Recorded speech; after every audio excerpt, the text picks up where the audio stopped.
Well, hello, everybody. We're going to get started in just a few minutes.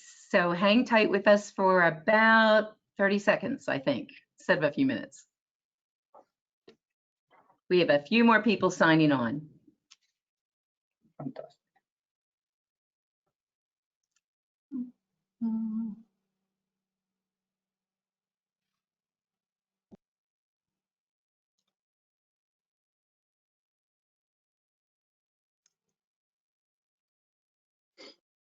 The pause. Okay, everybody ready? I think we'll get started. So welcome to our happy hour webinar. I hope you have a beverage of your choice and you're going to sit back and enjoy the next few minutes with us. We've started doing a lot of these webinars since we've all been home, and we've had special interest in Antarctica, particularly because our voyage is coming up with our group. And we have revised the itinerary, and it's now departing January 5, 2021 to Antarctica.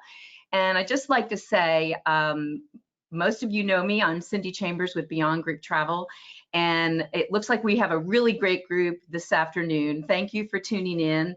I always appreciate our clients and our friends that tune in from Houston, across Texas. Oh my gosh, we have out-of-staters really across America and the USA. So thank you. Thanks for making this a fantastic event, and we welcome you.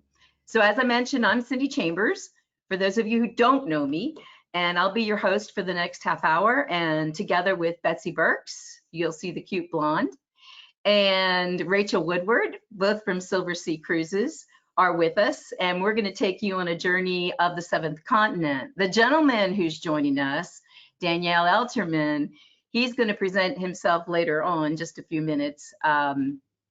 He's our expedition leader extraordinaire. So I'm hopeful that you all are staying healthy and practicing that all-important social distancing. And many of you I've talked to personally, and I just want to say thank you for your support. We are always here to assist you with questions, especially for any travel that's coming up in the future. So a few housekeeping items before we begin.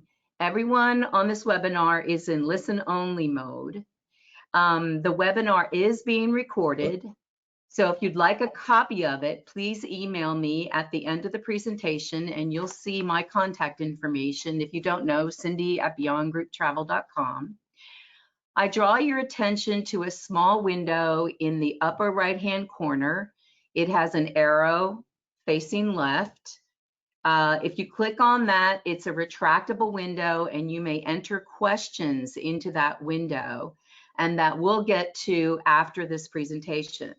Now, if we run out of time and we're not able to answer your question, I will email you directly that answer. So, are we ready? Let's get started. So joining us today, as I mentioned, is Betsy Burks. She's our esteemed area sales director for Silversea Cruises. She covers the South Central United States. And Betsy provides Beyond Group Travel incredible support for our travelers on Silversea. She comes with over 25 years in the industry. I'm very proud to call her my friend. Silversea Cruises and Betsy Burks are a very good partner of Beyond Group Travel, and we welcome you today, Betsy. Thank you. Thank you, Cindy, and thank you everyone for joining us this afternoon. I am so excited to hear about more about Antarctica because it is at the top of my bucket list. But just to tell you, like Cindy said, we are friends, and yes, we are, but Cindy is like family to the Silversea family, and she's brought so many great clients, great friends, and any of you that have been with us before, now you are our family, and we are excited to hopefully welcome you back on board to Antarctica.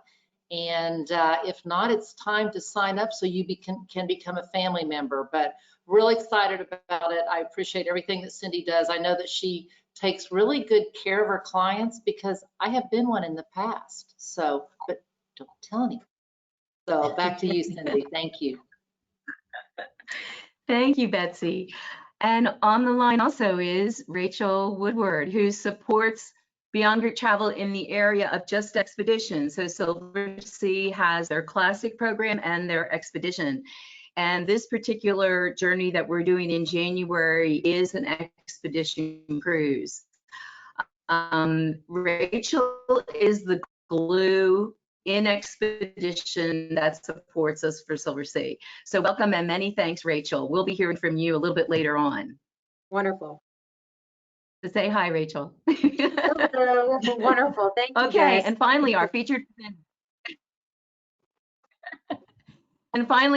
presenter, Danielle Elterman. Danielle, welcome, welcome, welcome. And we're thrilled to have your expertise on the line this afternoon. And rather than introduce you and go through, you know, an epistle of what you do, I think it's best you just share with us, take a few minutes and tell us about your background and your work at Silversea. Absolutely. Thank you so much. Thank you, Cindy, Betsy. Thank you for inviting me for this webinar. I have to say, I do enjoy this kind of talks and presentations. It is a unique opportunity for me to revisit in my mind incredible places like Antarctica, South Georgia, and go through these photos again. Because I've been with the company for the last 12 years, and for the first 7 years, I've been working at sea for about 8 months of the year as part of expedition team, practically through all of our destinations. But for the last 7 years, I have an office position. I'm expedition field staff director, meaning that my job is to put together expedition teams that will be looking after you in Antarctica, South Georgia, or any other expedition voyage that you will decide to embark on. And I'm incredibly passionate about the educational aspect of expedition cruising. And you probably will, during this presentation, you probably will hear talking about ornithologists, geologists, historians, and stressing that aspect of your voyage, besides sharing the destinational knowledge and experience. So here I am. I'm originally from Latvia. I'm sure everyone been to Latvia, correct? Or at least point Latvia on the map. All right, but after the last 20 years of travel, I still didn't manage to get rid of that accent. So it probably will take you a few minutes to attune, but I'll do my best. I live in Miami, Florida at the moment, a new hotspot for all the wrong reasons, and broadcasting from here. All right, are we ready? We're ready. Is my screen seen? Can you see the screen? I see our videos, just our videos. Okay, hold on. There Okay. you go. On air showing screen. Here we go. Perfect. Let's see. Here we go. Just Made us big. there's always a little bit of technical. Here we go. Here we are again. You all just so Cindy, that's myself, expedition field staff director, and I'll be taking you on this journey and hopefully getting you excited about your upcoming voyage. I personally incredibly very excited for you about your upcoming trip. Antarctica always, well, since the very first time, 12 years ago, Antarctica has been a very special place for me and for my family. Over the last 12 years, I've done probably around 30. I haven't counted really, trips to Antarctica, and every year, even in my current office position, I make sure to get on at least one voyage, because once you've been to Antarctica, once you've been to South Georgia, those places just stay in your heart forever. It's a life-changing experience, and I'll explain why. On the right-hand side, you would see a photo of myself and my 5-year-old son, Luke. This photo is taken in Antarctica. You see the silver cloud in the background and the Argentinian station Almirante Brown, or Base Brown. You see the brown orange buildings. So this little boy been to Antarctica twice, and he's a little bit unpredictable with regards to what can come out of his mouth. Otherwise, I asking to join this webinar, but you never know what can come out of 5-year-old mouth. And looking at this picture, I recall a rather embarrassing moment in a Zodiac last season. We were in one of the most beautiful places in Antarctica, Nico Harbor, which you probably will visit on your voyage. And we were on a Zodiac cruise. There was myself and little Luke and a few more guests. And then one lady who probably dreamt about going to Antarctica her entire life. And she's admiring the beauty around, all the ice and glaciers. And she just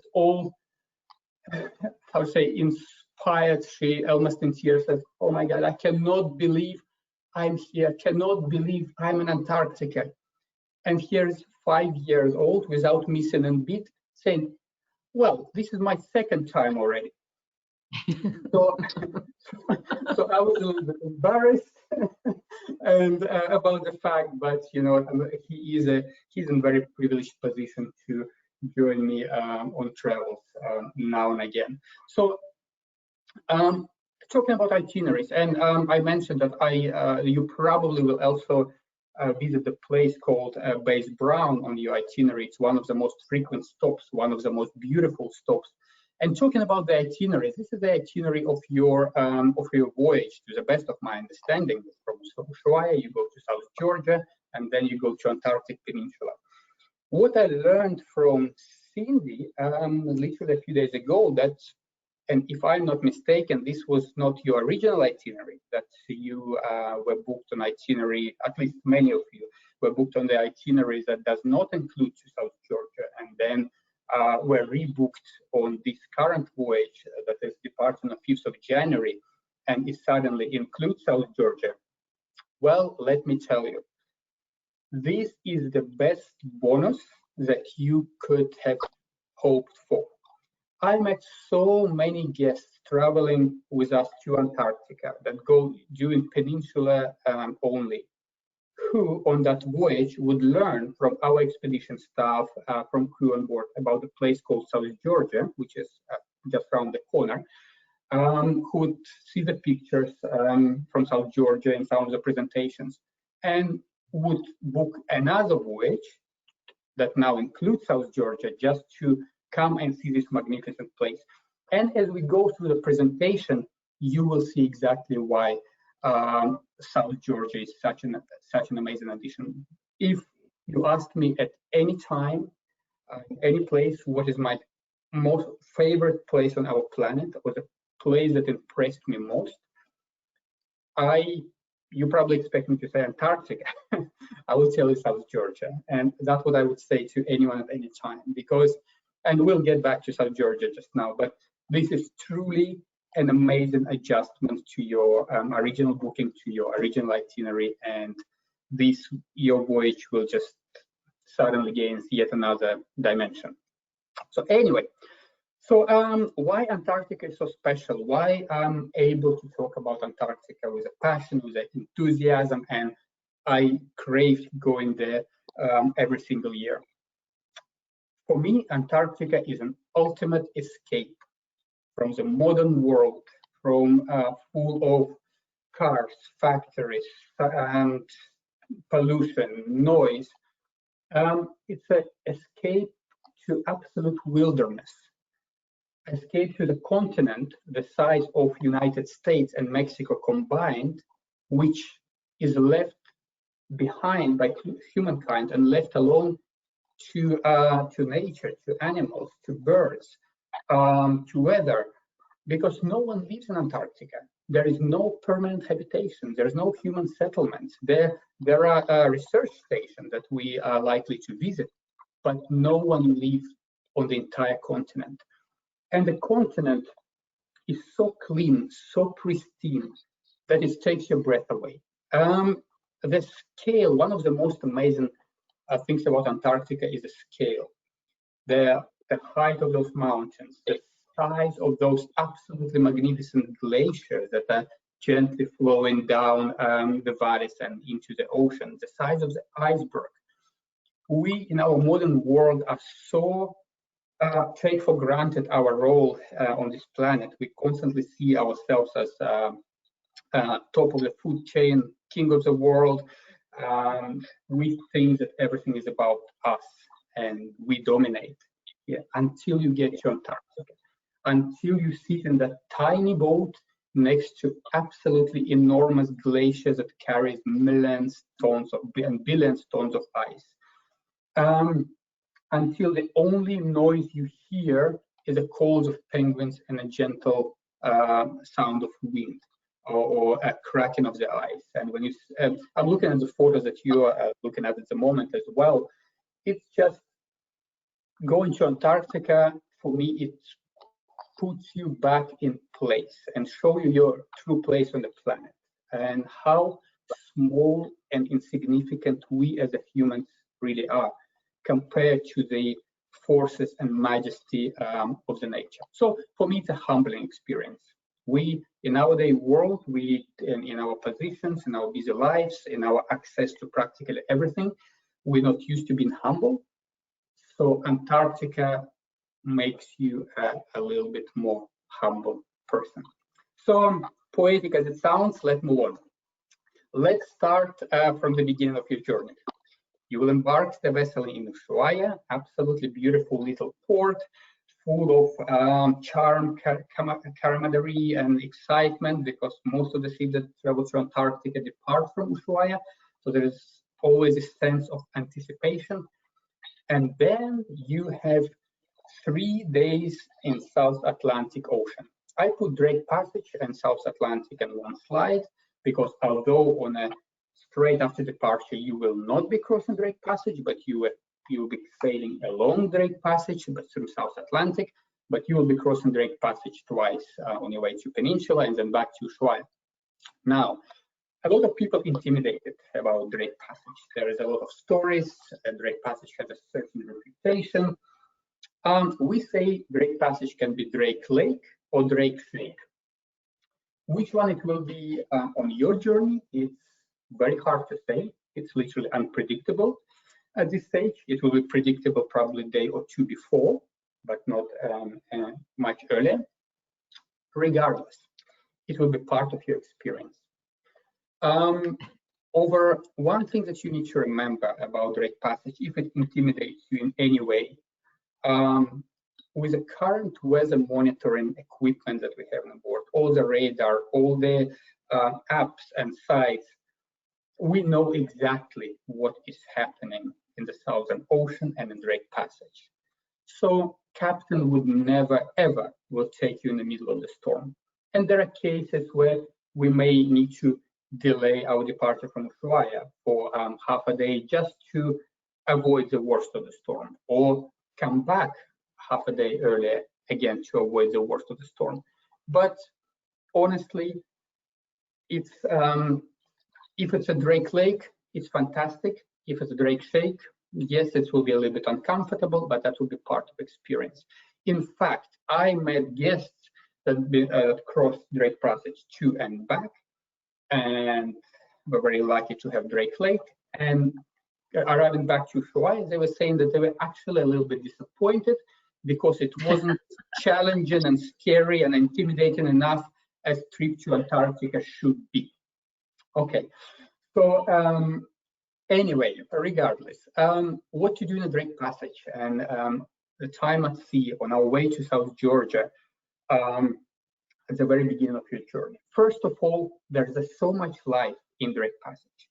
Birds, absolutely amazing birds. There's a black-browed albatross on your left-hand side. There's a sooty albatross on your top right corner. There's an orcas on a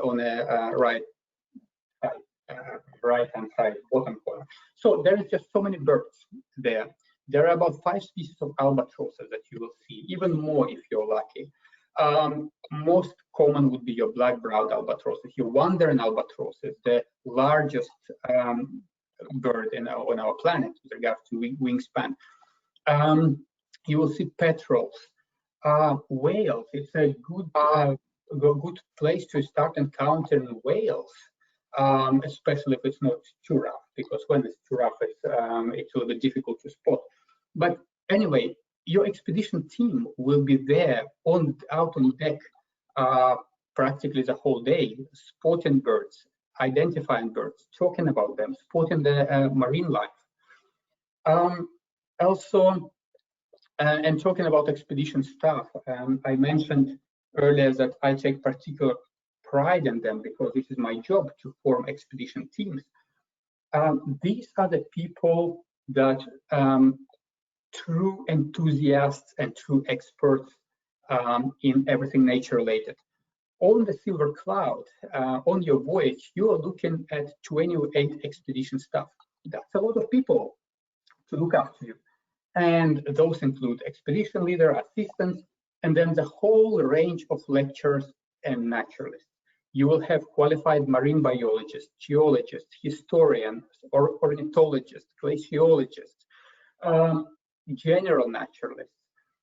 You'll have photographer, you'll have kayaking team, and all these people are there because they, first of all, they're experts in their field, and second, they want to be there. They're very passionate. And we, over the last 12 years, we've done a very good selection of people, and we have an incredible pool of expedition staff that permanently work for us. And they are there to share your knowledge and enthusiasm. Because remember, you, I hope so at least, you go in there not just to take the photos of those penguins and icebergs. I hope that you're craving to learn a little bit about Antarctica, about ecosystem, about the wildlife, about the history. And the amount of information that will be coming your way in the field, in your zodiacs, on board the vessel is truly astounding. How much you'll retain, it's up to you. How interested you are, up to you. Let's say if you're not interested in geology, you do not have to attend geology lecture, but you cannot escape the information that about the ecosystem that we're visiting that will be coming your way. And expedition staff also there to drive your zodiacs, to catch your zodiacs. They're really multi-talented people, and they will be your go-to people, literally out on deck, in the lecture halls, out ashore at the landing sites. They will be there to look after you almost 24/7. They're probably not going to tuck you to bed. They're not allowed to, immediate dismissal. But they will make sure that you're safe, comfortable, and get a lot of knowledge. Come back with a lot of knowledge. This incredible lecture hall, as you know, Silver Cloud used to be one of our classic vessels, and she has been reconfigured into expedition vessel, and we retain some of the best features, including the impressive lecture hall with a state-of-the-art technology for us to broadcast, to give the lectures and broadcast as well to your suites. So I will not dwell on the onboard comfort. I have Cindy and Betsy and Rachel for that to explain you all the facilities, but I'm sure you learned everything about the facilities and the suites where you will be staying on. So I would rather focus more on a destination. So also, while traveling through from Ushuaia to South Georgia, you will receive a lot of briefings, a lot of lectures preparing you for your arrival, so you know what you are looking at when you arrive at South Georgia.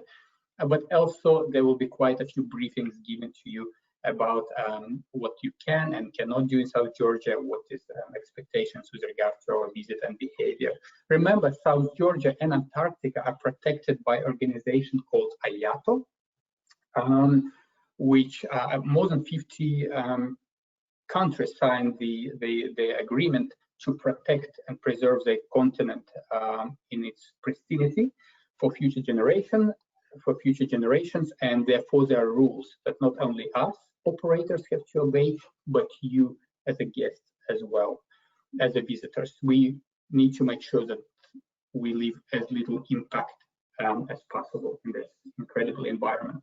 So you will have briefings, you will have your biosecurity checks to make sure that we don't introduce any species from Texas or Florida or California to places like South Georgia, and 3 days is the perfect time to prepare you for arrival to South Georgia. And that's what you will see as you approach to South Georgia. It's incredible scenery. It's a high peaks. South Georgia is not Antarctica yet. It's a different climatic zone. It's called sub-Antarctic, so it's warmer. You could expect temperatures around 50, 60 degrees Fahrenheit on a good sunny day, so it's nice and balmy. You see there's a lot of greenery around, so it's mostly tussock grass, which absolutely loved by all the penguins that nest there, by all the seals that like to rest there. So this is your kind of first and last glimpse of greenery.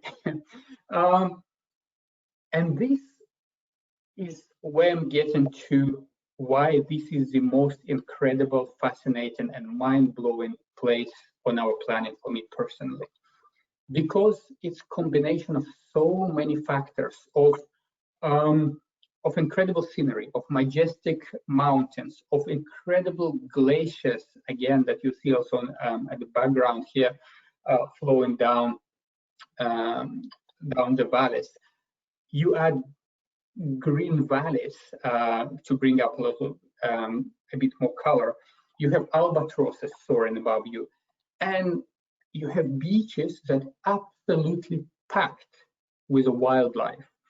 Packed sometimes to the point that we struggle to find a good landing spot, because remember, we try not to disturb wildlife as much as we can, so we actually have to make an effort to find the spot where which is less crowded by king penguins, by elephant seals, by fur seals, in order to disembark you. So the photos this photo is taken on an average day in St. Andrews Bay, South Georgia, and that's the size that you can expect. Incredible colonies of king penguins, which are the second largest after emperor penguins, as you would know. St. Andrews Bay, particularly the bay on this photo, has 150,000 birds. That's the numbers we're talking about.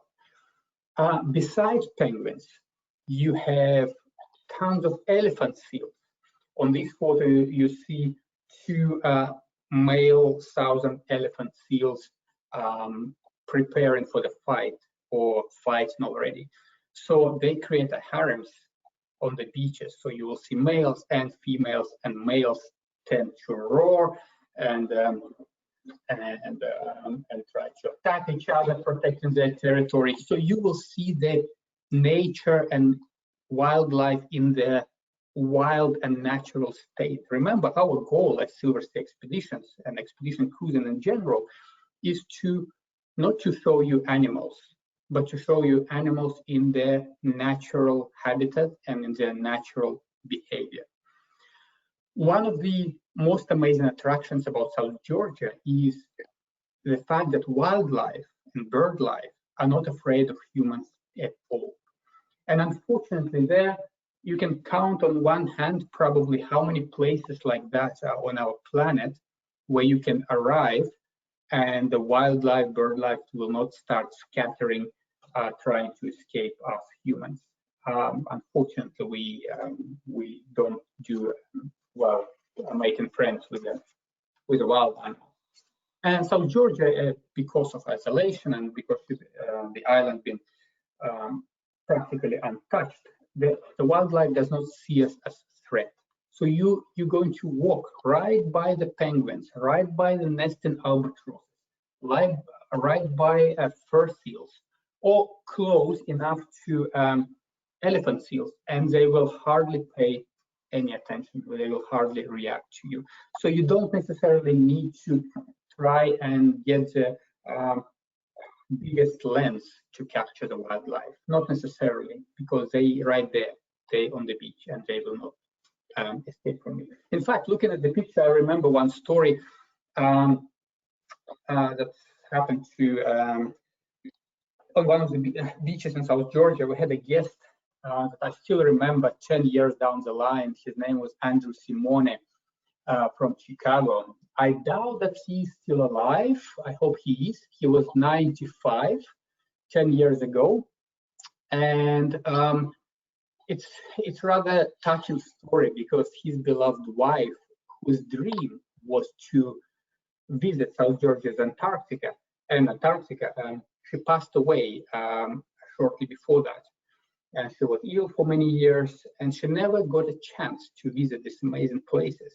So this man at 95 years old, he decided to see through his eyes what his wife was dreaming about all these years. So he embarked with his family, he embarked on this journey to South Georgia and Antarctica at 95 years old. He hasn't missed a single landing, no matter what the weather was like. He would come to sit on the beach on a little box that we put for him, and just observe the life around, and probably thinking about his wife and trying to absorb as much as can. So he was sitting, Andrew was sitting on the box, observing the wildlife, and suddenly two big elephant seal bulls, like on this voyage, started to fight. And as they fight, they roar and they move in this caterpillar-like motion pretty fast. And they started moving towards Andrew. So by the time we ran to him and dragged him away from the fighting elephant seals, he was probably 10 feet away. And when he caught his breath, we asked, Andrew, you okay? He said, oh my God, I never seen wildlife so wild and so close. That was the highlight of his entire voyage. So close encounters with the most amazing creatures. So look at this photo. Look how close our guests are to elephant seals. And that will be you very shortly. So I really hope that those of you who were not maybe excited about additional South Georgia, I really hope that you would now understanding what a bonus actually this is. It is truly my favorite place in the world. So that's a typical landings in South Georgia on the beaches. Hundreds and thousands of king penguins will be welcoming you practically on every beach. Now, there's incredible history as well, because South Georgia, although it is inhabited, it's uninhabited island with a little bit of representation from British government and a museum and a church, but there's no permanent habitation there. But before, it was a century ago, it was one of the centers of whaling. Luckily, these times are over. So you will see remainers of the whaling stations. But also, South Georgia is a vital point of Shackleton's story. And now, while you still have time to prepare for your journey, those of you who have not read the Endurance story about the expedition of Ernest Shackleton and his team on board vessel Endurance in 1914, you must read that book, or at least watch the movie.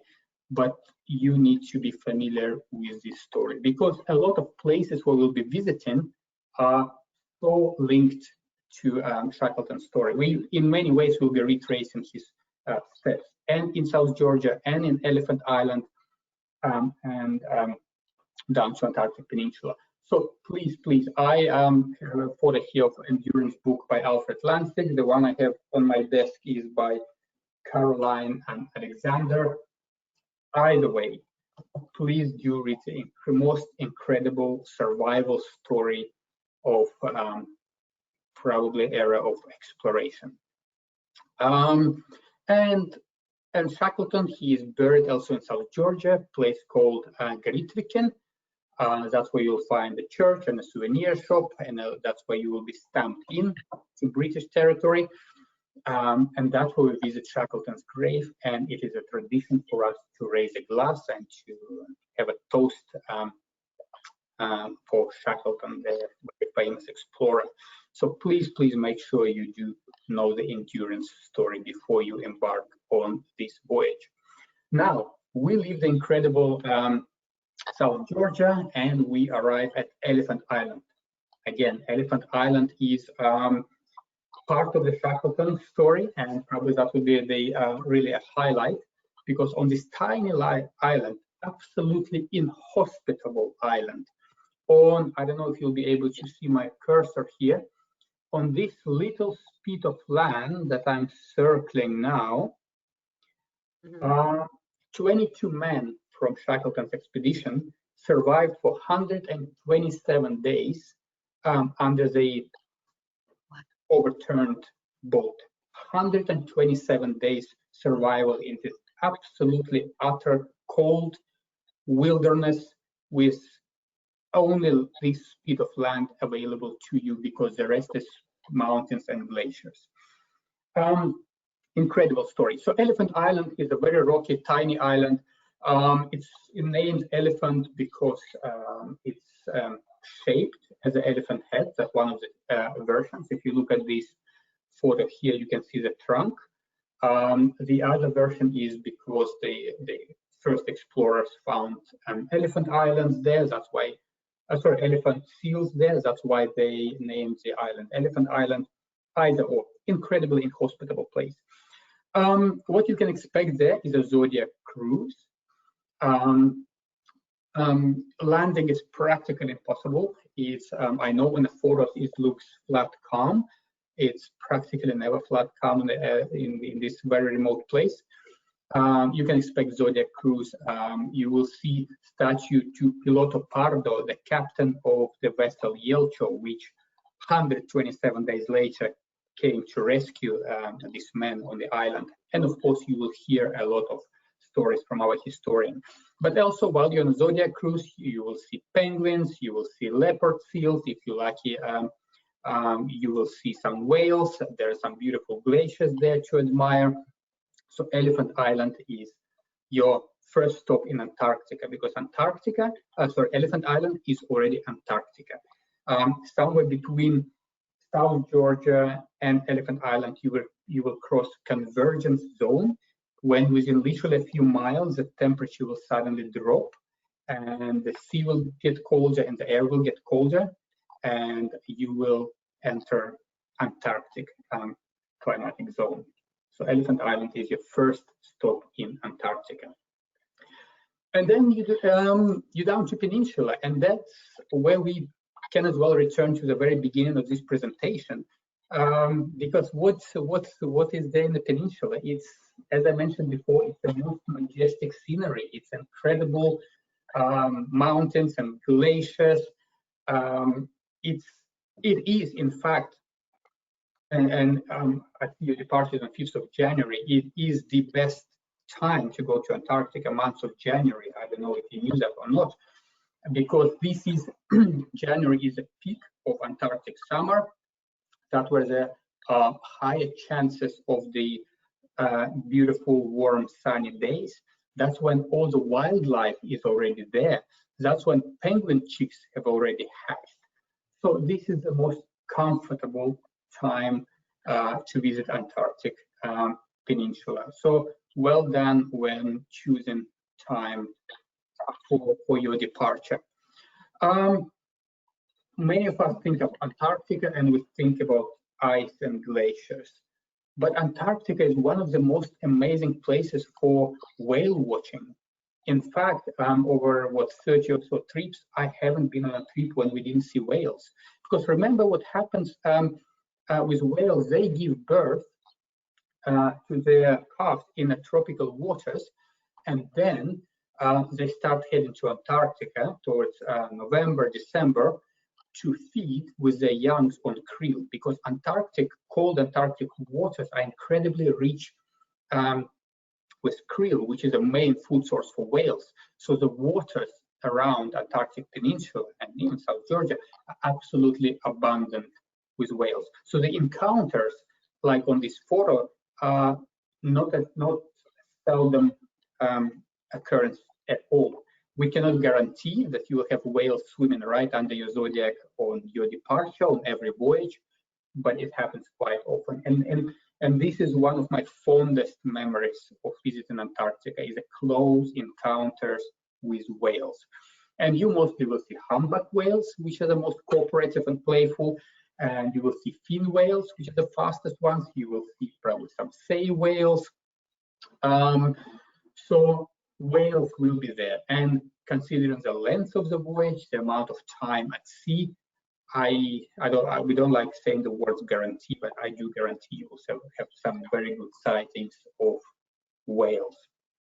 Here we go. There's another photo of a humpback whale showing its fluke. Also seals.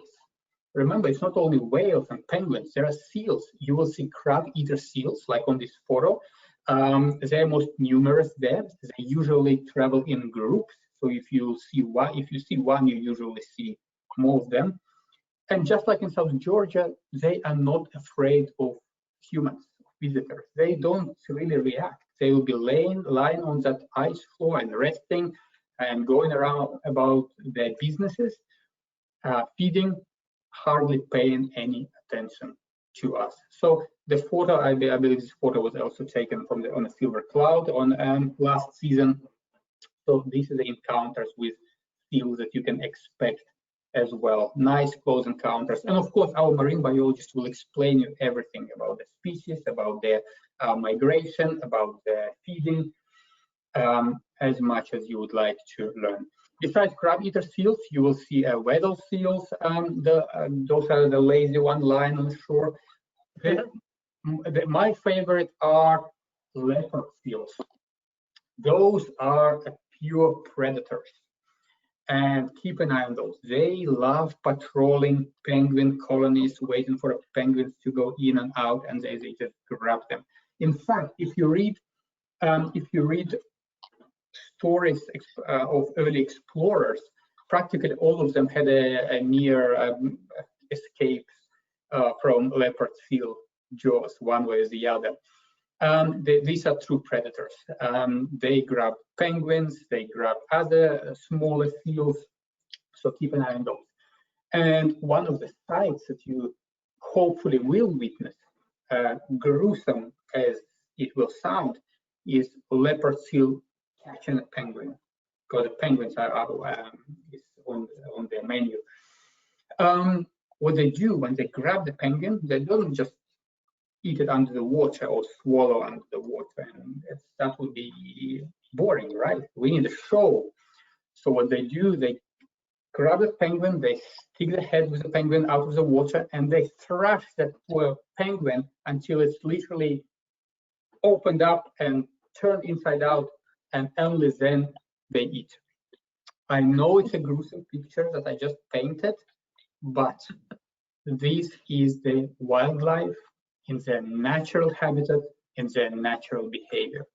And it is I know it is how to say, it's a high price that we all pay, and that you, as a guest, travelers, paying to get to Antarctica. This is a price to pay these days to see wildlife in their real wild behavior. So don't be put away if you see a sight like this. Appreciate the works of nature. You will spend quite a lot of time in zodiacs. Antarctica, yes, we will do landings. You will step your foot ashore. You'll do a little bit of walking, but almost every day you will be on a zodiac cruise one way or the other, because there are no port facilities. As you would know, it's pure wilderness. So all these embarkations are done by Zodiac. And Zodiac cruises allow us to cover bigger territory and therefore search for more wildlife and see more and look at the places at different angles. So be ready to spend quite a lot of time in these very sturdy rubber boats, which were designed by famous French oceanographer Jacques-Yves Cousteau for French Navy, and they became absolutely must in expedition industry these days. Here we go. That's a lot of sighting you will be doing, and that's one of the typical sights in Antarctica. I have to say, if there's anyone with an allergy on penguins or cannot tolerate penguins for one way or the other, you better cancel your cruise now. Cindy, please forgive me for saying that, because there is no escape from penguins in Antarctica. Every landing site, you will see either chin straps or gentoo or delis, or maybe even macaroni. Penguins you cannot escape them. So you can as well enjoy it.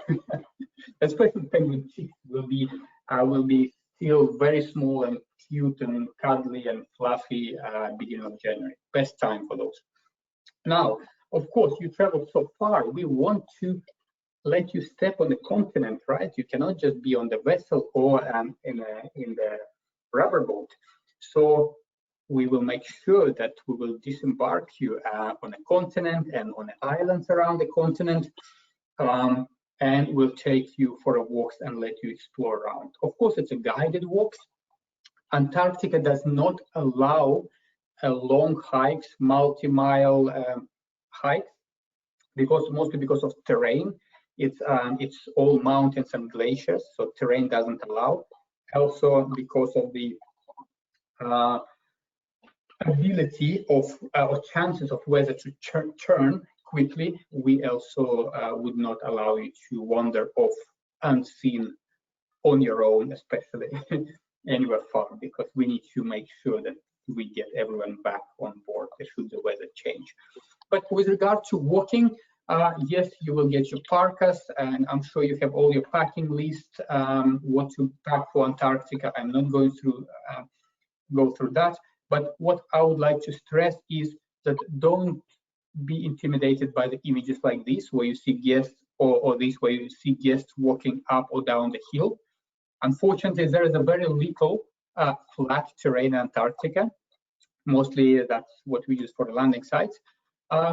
We will not force march you up that hill through the snow and then down that hill. Absolutely. It's up to you if you want to hike up that hill and stretch your legs and look at the scenery from above. If not, for people less agile, like Mr. Andrew Simone, who was 95 when he traveled there, you can as well stay around the landing site where it's nice and flat and explore with expedition staff and still get your interpretation and your views. So we cater for everyone, for people more agile and who want to stretch their legs, and for people less agile who may be not in the best shape to hike through the snow and top of that hills. I highly encourage you to try kayaking. We have 10 kayaks, well, 8 of them for guests, 8 double kayaks. You will not be able to kayak every day because remember, we are 240 or so. I don't know how many people will be on that particular departure. But if you would sign up for kayaking, then we will make sure that you have this opportunity at least once per voyage. Because kayaking is even more intimate experience than being in a Zodiac. Although you're already on water level in a Zodiac, on a vessel kayak, it's literally you and water a few inches away. So this is one of my favorite and most probably intimate experiences in Antarctica is being in a kayak. Again, it's included. We don't charge for kayaking. It's purely on voluntarily basis. No one will force you into the kayak. But if you're up to a little bit of adventure, you get in that kayak. Some more photos of penguins. This is Adele, and that photo probably is taken in. I wish I could escape. The name escaped. Brown Bluff. It's probably taken Brown Bluff, one of our continental landings. They're probably my favorite, but you will find your own favorite. These are chin straps. They're the noisiest ones. These are gentoos. These are most numerous ones. So you will see majority of the penguins you will see probably will be gentoos because they're most numerous ones, and the little chicks. That actually photo can as well be taken in January because the penguin chick is nice and small and looking freshly hatched. There's some history in Antarctica. There's a remainders of the whaling stations like Whalers Bay here on Deception Island, and you will hear that history as well. We always try to visit at least one research station. I cannot say which station you will be able to visit on your voyage because remember, we do not have a detailed and confirmed itinerary once we're in Antarctic Peninsula. Our landing sites all depends on the weather and ice condition and that particular moment. So although we do have a rough plan where we want to take you, we cannot say that on which day you will be exactly where in Antarctic Peninsula, because it's all, we monitor on conditions and then decide where to take you to make sure that we can land you or offer Zodiac cruise. But we always try to fit in a research station. Quite interesting experience, and someone on the expedition team will always tell you about the research that is happening in Antarctica. My personal favorite is Vernadsky Station, which is a little bit further south, but January it may or may not be accessible, depends on the ice condition. Why it's my favorite? First of all, because it's a Ukrainian research station and I can go and speak Russian with the guys there.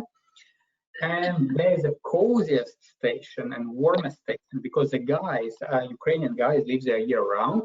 So they adjust it very well. They make the station not only habitable, but actually cozy.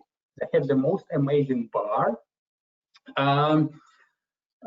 There the snooker, and they produce their own vodka on glacial ice and potatoes. So every time when the ship calls and we ask them, what would you like from our stores, they always go for potatoes. And they offer guests to try that vodka made in Antarctica on glacial ice and potatoes. So if you get there, and again, it may happen, may happen, may not, please make sure you try local vodka. Otherwise, it may be Chilean station, it may be Argentinian station, it may be British station. I don't know what it will be on your particular voyage, but you will also learn about science in Antarctica, that's for sure. And please do make sure you participate in polar plunge, because fact remains fact, many of you will go to Antarctica only once. Not because it's not worth going twice, but because the world is so big and there are so many destinations, and generally people don't like to return to the same places too many times. So if you go to Antarctica and if it's your once only experience, please do make sure you participate in polar plunge, because this is something that you will remember. The water is nice and balmy with the ice chunks floating all around. And something that will entertain you and your fellow travelers, and you even will get a certificate to bring home. So I do encourage. And when Cindy or Betsy, I know, Cindy, you said it's on your list, I think, but Lady Cindy, Betsy, if you will make it to Antarctica, I want to see you on the front row of our polar plungers. I did it in the Arctic, and I've got the certificate. It was very well done. So you need to get one from Antarctica as well, and that's what you can expect really from your voyage. Again, I cannot stress how excited I am for you. I probably will end up going to Antarctica as well this season. I usually do one trip, if not this, the next one, and again, enjoy South Georgia, enjoy Antarctica, learn as much as you can, and don't hold back. Go enjoy every landing, enjoy every experience. And again, thank you for allowing me to go through these photos again, to mentally bring myself back to this amazing environment and share the excitement with you. Thank you. Thank you, Daniel. Oh my gosh. I'm really almost speechless. Oh, it's easy. It's so easy to talk about Antarctica, honestly. So for me, January. Yeah. It's so easy to talk about Antarctica once you've been there. Well, it's amazing. Yes, no, I get that. And January 5th cannot come soon enough, you know, even though we're July, January 5th can't come soon enough. So wow, I'm surprised. We have a lot of questions. So I'm probably just gonna pick the top few because I know we are getting close on time, if that's okay. Is everybody ready? Here, let me read. Hang on. Okay, so what Okay, and again, if I don't get to your question, I will email you directly. Okay, so what policies does Silversea have in the event of a cancellation? Well, I'll take that question, and that's a great one. With the current world situation right now, we do have a policy called Cruise with Confidence. And what that allows is for you to cancel your voyage up to 48 hours prior and receive 100% future cruise credit. And we just announced this week, we're extending that through voyages through the end of April of 2021. So in the event that anyone does need to cancel up to 48 hours prior, they have the confidence there that Silversea will offer a future cruise credit. Okay, great. Thank you, Rachel. Okay, here's the next one. So how do you get to Antarctica? With beyond group travel. Thank you. Well, another great question. I'll mention something. We are the most all-inclusive product for Antarctica, and it's not just what we include on board, but it's also the package we have ashore with our program. So for clients that are flying from Texas, we include free international economy air or reduced business class air that will get clients to Buenos Aires for the pre-program. And then the following day, we include a charter flight to Ushuaia. So it's a great all-inclusive package. Everything's included. Okay, and then on the way back from Ushuaia, you do the typical day room until we get the Day overnight room, flight correct. back. Correct. Okay, good. I am hoping that's the answer, but I'll reach out to you directly. Okay, so this is the question I get all the time. How cold really does it get? Now, Daniel, I noticed on some of those slides that people had their parkas off, tied around their waists. So how cold does it get? Actually, it can get surprisingly warm, especially in January. We are looking at between 30 and 50 degrees Fahrenheit. Early in the morning, if you start early, and let's say sometimes you might start even at 6 in the morning, it's maybe on a colder side, around 30 Fahrenheit. In January, it shouldn't really go any lower. And on a nice sunny day, in the middle of the day, it can warm up to 50 Fahrenheit, even 55. And on exceptional day, you can push it to 60, but I won't promise that. So the fact remains fact that it is warmer in Antarctica in January than in probably most of the United States or Europe. Because remember, in Antarctica, it is summer. Cold as it is, it's still summer, while in the Northern Hemisphere, it is winter. So I would aim for 30 to 50 degrees Fahrenheit, 40 would be an average, which is not that uncomfortable if you dress properly. Right. Sounds great. Oh my goodness. Okay, let's see here. We've read a lot about new companies going to Antarctica. What makes you so special? Oh, good question. Good question. Me personally? Okay, that was a joke. Anyway,